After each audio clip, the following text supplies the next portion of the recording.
In front of me is Samsung Galaxy A55 and today I would like to show you how you can clone apps.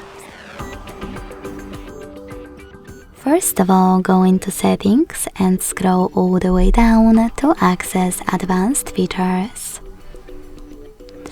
Then scroll down and tap on Dual Messenger. Finally, click on gray sweater next to an app that you wish to clone. Select Install. Tap on Confirm.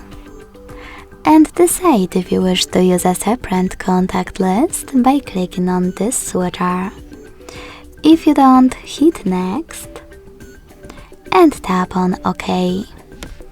Whatever you decided, when you see this pop-up, just wait.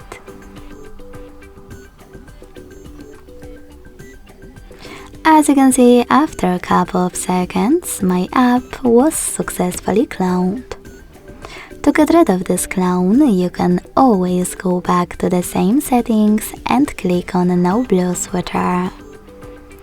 Lastly, confirm your choice in the pop-up and wait.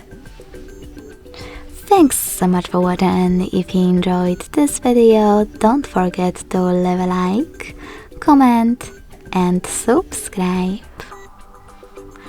Bye!